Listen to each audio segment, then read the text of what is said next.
Hari ini 14 Januari 2025, kami Bank Sampah Gunung Mas mengajak teman-teman penggiat bank sampah untuk beraudiensi dengan salah satu anggota dewan dari fraksi PKS Komisi D, Bapak Gozi.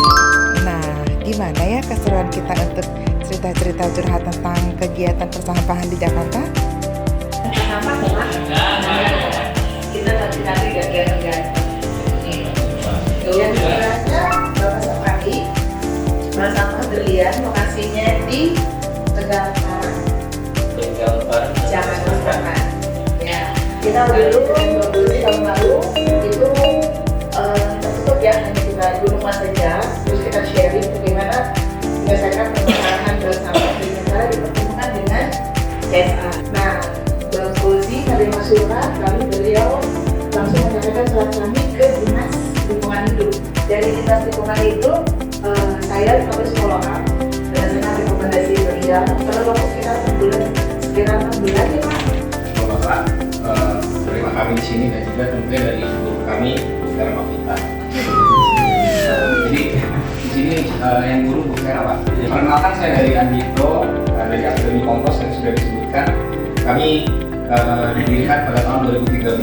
Nah, di bank sampah ini setelah kita bertemu dengan Bu Vera, kami bertransformasi untuk menjadi bank sampah yang mandiri. Tapi baik, silakan ada lagi yang disampaikan. Kebetulan perwakilan kami ini masih banyak Pak, belum selalu umurnya. Tapi alhamdulillah karena kami kerjasama dengan di melalui juga oleh Bank Sampah Gunung Mas, kami ini sudah mendapatkan nasabah mencapai hampir 50 dalam waktu 7 bulan. Selamat pagi Bapak Ibu semua, perkenalkan saya dengan Umi Pak, Ketua Bank Sampah BCR Semua. Kalau nyebutin CR-nya kayaknya seperti yang dikatakan sama Bu Vera, kenapa itu? Secara umum. Karena memang di wilayah kelurahan kami tiap RW namanya Bu. Nah, kalau kita mengacu pada video-video yang mengenai pengolahan sampah ruang lingkup RW gitu ya, yang sekarang mungkin belum berjalan terlibat.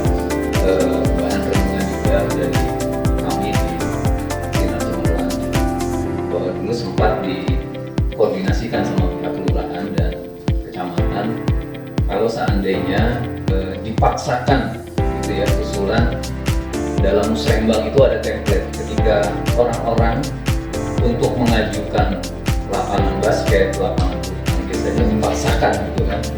Tinggal bagaimana lingkungan itu membentuk ekosistem ini bank sampah. Sebenarnya kan tinggal ekosistemnya saja.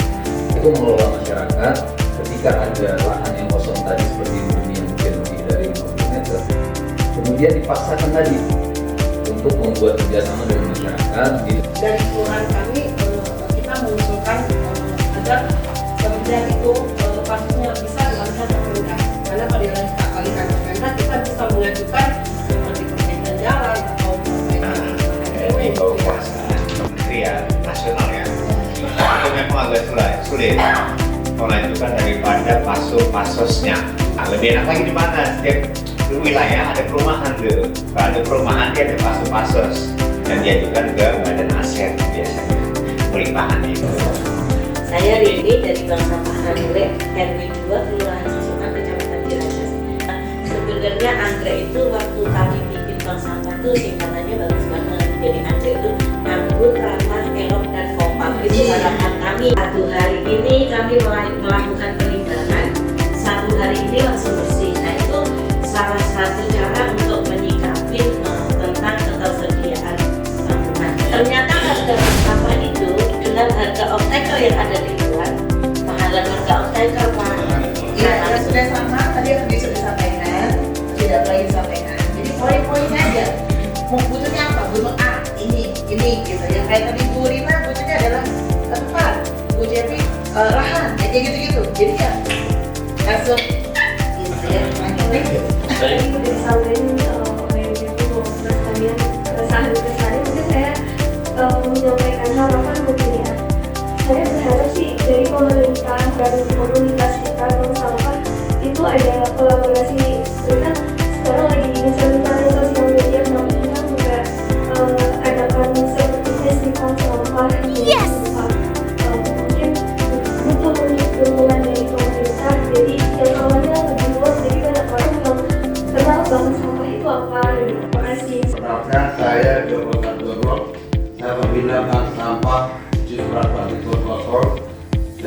komisaris Pak Ivan Warga Kemayoran harus ketua provinsi.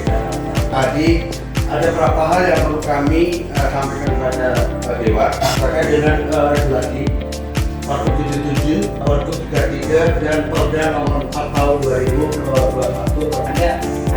Ada ikan juga, tapi tidak bisa menyerap seluruhnya. Sebagai salah satu contoh, tahun kemarin itu ada lebih kurang 50 kilo mangrove. Kita bingung mau diapain. Karena kan kalau mangrove itu punya aplikasi waktu paling 2 minggu atau 15 hari. Setelah itu dia akan jadi hilang. Nah, akhirnya kita bicara ke dinas. Sampai di dinas cuma bisa mengatakan ya sudah. Pak Dewan, saya bagian dari Bapak Mas. Tadi udah ngomongin tentang lahan, tentang harga. Kalau saya ini lebih kepada penjelasan tentang SDM dan Pak. Jadi gini, saya berkunjungan beberapa kali dapat undangan undangan mendadak oleh ketua RW. Kami tiba-tiba katanya SKPPS turun aja gitu tanpa ada pelatihan. Dia bingung mau bagaimana cara pakai bikin bank sampah, mau sampah di tempatnya gitu. Sedangkan dari Gaya Sudin itu tidak ada pendampingan. Contohnya masalah aplikasi SIMBA, Sistem Informasi Manajemen Bank Sampah yang milik Kementerian Lingkungan Hidup. Saya pikir kementerian ini adalah ibunya gitu ya, ibu dari Sudin dinas gitu ya. Mereka akan tahu tentang aplikasi ini. Ternyata ketika kami beraudiensi dengan Sudin pun untuk yang di lapangan katanya mendampingi bank sampah, mereka pun juga tidak tahu tentang SIMBA. Kalau bisa ini dari tanyakan katanya anggaran untuk LH adalah non-fisik, binalah kami. Jadi karena ini bank sampah yang dari 2013, 5 tahun, 10 tahun, penggiat ini dialah yang mendampingi ke wilayah masing-masing ya Bapak. Istilahnya kalau yang sudah berjalan selama itu berarti kan sudah tahu praktek di lapangan, bukan hanya akademisi yang tahu metodenya aja tapi nggak tahu permasalahan aslinya di lapangan.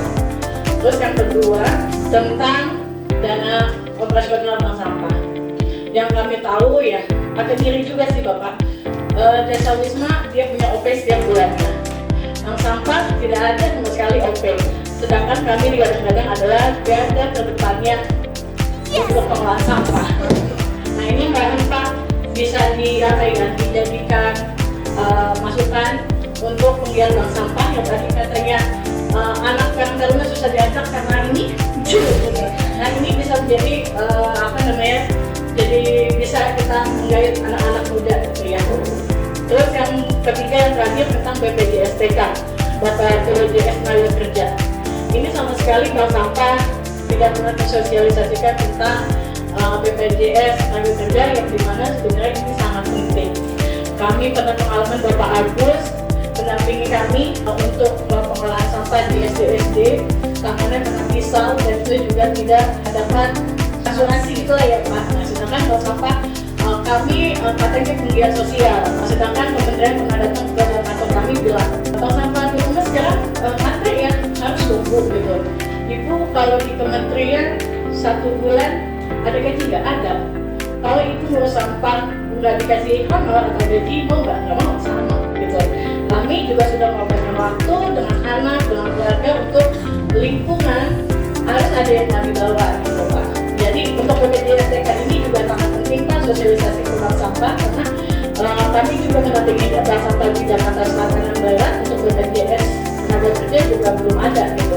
Padahal di mana kami menjemput sampah, memegang pisau itu kan resiko juga. Sedangkan kalau pakai BPJS Kesehatan, ketika kita di jam kerja itu tidak bisa diklaim, misalnya pakai BPJS Tenaga Kerja. Nah, dan saya 3 poin itu Pak, mau jadi masukan Pak. Terima kasih. Saya itu sebenarnya di sini bank sampah bukan, tapi saya kenalan dengan bank sampah ini gara-gara yang dikelola beliau tidak tersentuh oleh saya dan yang dikelola saya tidak tersentuh beliau. Jadi kita berkolaborasi. Jadi beliau ngurusin waktu itu yang ada duitnya, saya ngurusin yang tidak ada duitnya. Jadi sampah yang tadi dibicarakan umumnya yang kita sebut SPU, sampah terpulang, yang ngomongin ada harganya dan sebagainya. Dan itu saya rata-ratakan kira-kira per rumah tangga itu sekitar 10.000 sampai 20.000 rupiah per bulan. Jadi kalau warga itu suruh setor 4 kali atau maksimum 5.000 per setor, itu hanya dia aja yang menyenangkan. Jadi saya nggak ngurusin yang SDU, karena ini saya tinggal kasih aja ke tukang sampah. Saya bilang ke warga untuk ini bisa kasih ke tukang sampah, maka tukang sampah akan mendapatkan bonus kira-kira antara 500.000 sampai 1 juta per bulan. Tapi dia sudah dari warga sudah dipisahin karena pemulung nggak boleh masuk. Nah kita ngomongin Bapak kalau lihat ini diambil dipisahin, ini dipisahin, tapi labelnya nggak ada bank sampah yang mau terima kecuali beliau, dan saya ketemu beliau lagi di 23 akhir hingga sekarang saya hanya ngumpulin yang nggak ada duitnya. Tapi sekarang ini balik lagi ke jalannya. Saya sudah ngumpulin, salurannya beliau kadang-kadang mahal karena harganya cuma 200 perak. Satu mobil itu 300 kilo 60.000 rupiah. Ongkos kirimnya ke sana saya memberatkan kilo Pak. Jadi terus terang aja saya hanya ngumpulin seolah-olah ya udahlah ini hanya sebagai showcase bahwa ini adalah bisa dilakukan. Assalamualaikum warahmatullahi wabarakatuh.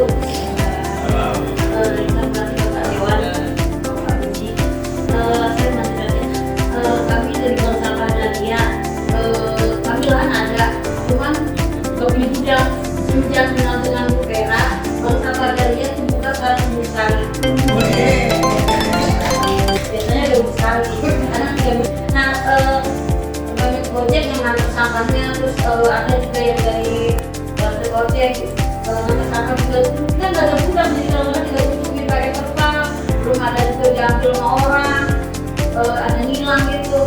Jadi saya mohon ke Pak Dewan untuk menjembatani jika ada CSR yang mau datang ke Bank Sampah Dahlia, karena sekarang ini Bank Sampah Dahlia kepada CSR yang bisa mandiri loh Pak. Ya kalau jangan ya bisa sampah. Di wilayah itu di selatan sama Iya. ya selatan. Ini kalau nggak salah lahannya lahan jasa marga ya. Iya itu lah. Jadi kalau jasa marga sih kayaknya jawabannya juga sama Dewan ya. Iya, ketika kami disuruh yang peraturan sebuah ada bangsa DPR kita tetap itu harus support. Iya. Jadi kenal Bu Vera kita udah jalan kerja sosial kita. Setuju. Dan habis ya. Pengelola sampah sekolah ini dia harusnya setor ke bank sampah yang ada di lingkungan kita ya. Harusnya LH itu mengedukasinya seperti itu. Tapi tidak. Jadi saya dengan LH ini kerebutan. Di lingkungan RW 5 itu ada 3 sekolah SD. Saya menawarkan dan kepala sekolahnya dengan 3 sekolah, Bu, boleh nggak saya mengedukasi atau mengadakan sosialisasi dengan murid-murid dan siswa cara pengelolaan sampah? Tapi sekolah nggak mau. Kenapa gitu kan? Terus dia tidak stop kita. Saya tawarkan, Bu, stop ke saya aja. Murah Bu, katanya gitu kan. Padahal LH juga sama katanya. Murah banget gitu kan. Kenapa, gimana nih peranan LH ya kan? Dan juga peranan bank sampah kita gitu kan. Harusnya LH itu justru edukasi gitu buat kita bank sampah yang ada di lingkungan sekolah-sekolah ibu. Dan itu kita kasih apa? Tenda karena untuk nabung. Lalu ada mesin jahit karena di sana ada karya. Lalu ada troli, ya, udah itu. Dari troli 2 untuk memudahkan orang lansia kalau bawa sampah. Sisanya kemana punya? Sisanya ke sekolah-sekolah Pak Dewan. Saya harus lapor karena Pak Dewan belum tahu nih. Gitu kan? Oke, publikasikan. Ya, karena saya bersyukur banget karena gini teman-teman, sekali lagi begitu dapat rekomendasi dari Pak Dewan, emang harus kita bergerak. Ya, saya follow up dinas sampai bersurat revisi segala macam, akhirnya di ACC di survei 2 kali, lalu kita harus cari vendor Pak Dewan untuk belanja karena nggak boleh langsung dengan yayasan. Dalam waktu seminggu rekapitulasi dan semua dana itu kami salurkan ke sekolah binaan berupa troli tong sampah pilah. Lalu binaan kita ya tadi dapat troli. Lalu kita berikan juga untuk ketika kantong dari mulai printer sekarang udah baru nih, ada 40 printer baru nih gitu. Artinya semua untuk mengundang kegiatan suasana. Terima kasih Pak Dewan. Kita tunggu 2025 apa Pak Dewan? Demikian dari saya. Terima kasih. Assalamualaikum warahmatullahi wabarakatuh. Waalaikumsalam. Nanti bisa diadopsi dan disamakan dioperasikan dengan kegiatan sampah. Saya sih optimis 5 tahun periode kami, 5 tahun ya 1 periode ini menghasilkan sesuatu yang bermanfaat buat hanya dan mudah-mudahan ya tadi memang inilah mandat yang diberikan oleh masyarakat, amanah yang diberikan oleh partai ini untuk bisa bermanfaat.